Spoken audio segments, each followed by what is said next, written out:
बात उस वक्त की है जब भगवान बुद्ध इस धरती पर अवतरित थे। एक आदमी जिसके पास धन दौलत की कोई कमी नहीं थी, जीवन बिताने के लिए एक चरित्रवान पत्नी और राम लक्ष्मण जैसे 2 बच्चे भी थे। सब कुछ था उसके पास। फिर एक दिन उस आदमी के मन में भगवान को पाने की लालसा जगी। उसने सोचा कि मैंने बहुत सारा धन कमा लिया, अब कभी भी धन की कमी तो नहीं आएगी और धन के अलावा भी मुझे किसी भी चीज़ की कोई परेशानी नहीं है। बस अब बचे कुचे जीवन में मुझे ईश्वर के दर्शन करने हैं। उस आदमी ने ईश्वर को खोजने की ठान ली। ईश्वर को खोजने की शुरुआत उसने मंदिरों और धर्म स्थलों का निर्माण करवाने से की, पर बहुत सारे मंदिर बनवाने के बाद भी उसे ईश्वर के दर्शन नहीं हुए। फिर उसने दान पुण्य करना शुरू किया। उसने अपने खजाने में से बहुत सारा धन दान पुण्य में लगा दिया, लेकिन फिर भी उसे ईश्वर के दर्शन नहीं हुए। फिर उस आदमी ने सोचा कि अब मुझे बड़े धामों की तीर्थ यात्रा करनी चाहिए। उस आदमी ने बहुत से तीर्थ स्थलों की यात्रा की और उनके दर्शन किए। ऐसे ही 20 साल गुजर गए, पर उस आदमी को ईश्वर कहीं नहीं मिले।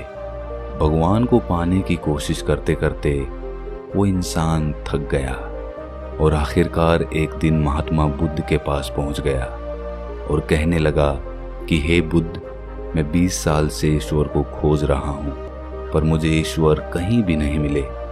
क्या आप मुझे ईश्वर को पाने का कोई मार्ग दिखा सकते हैं?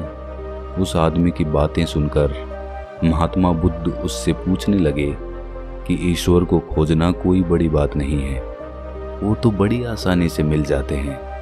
अच्छा, तुम ये बताओ कि ईश्वर को खोजने के लिए तुमने क्या किया और कहाँ कहाँ खोजा? वो आदमी बुद्ध को सारी बात बताता है कि मैंने बहुत सारे मंदिरों और धर्म स्थलों का निर्माण करवाया, दान पुण्य भी किया और कई सारे तीर्थ स्थलों के दर्शन भी किए, फिर भी मुझे ईश्वर के दर्शन नहीं हुए।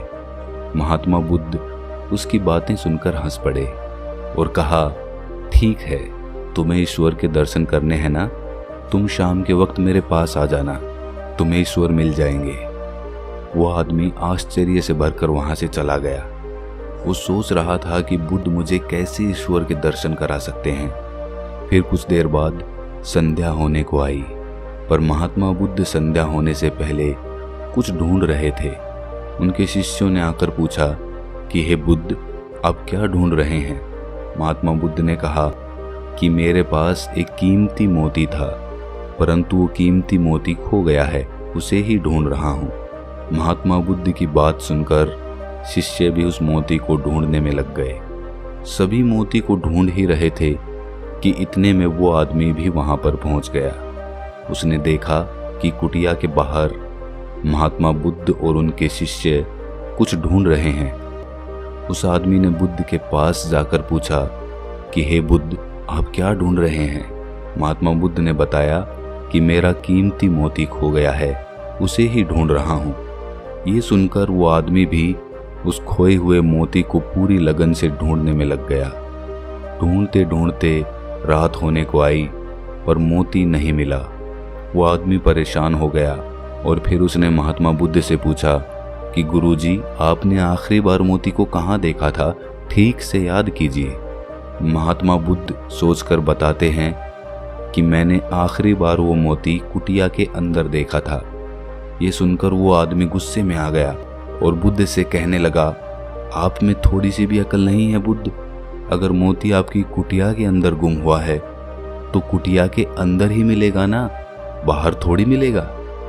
आप सब बेकार में इधर उधर ढूंढ रहे हैं और मुझे भी अपने साथ ढूंढवा रहे हैं।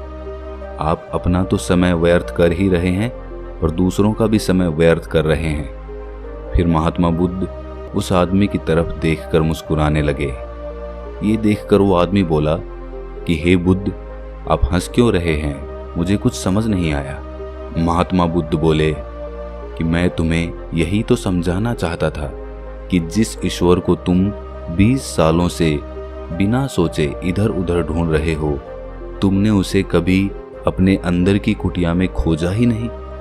ईश्वर कभी खोजने से नहीं मिलते, उसके लिए तन और मन पवित्र होना चाहिए, तभी ईश्वर के दर्शन होते हैं। अगर तुम ईश्वर के सच्चे दर्शन करना चाहते हो तो इधर उधर भटकना छोड़कर अपनी अंतरात्मा में ध्यान लगाओ। ईश्वर तुम्हें वहीं मिलेंगे। अपने अंदर के ईश्वर को तुम देख लोगे तो हर जगह, हर इंसान में तुम्हें बस ईश्वर ही दिखाई देंगे। महात्मा बुद्ध की अमृत भरी वाणी सुनकर उस आदमी को अपनी गलती का एहसास हो गया और बुद्ध के चरणों में गिरकर माफी मांगते हुए कहा कि मैं बेकार में ही इधर उधर भटक रहा था। वास्तव में तो ईश्वर हमारे अंदर ही होते हैं।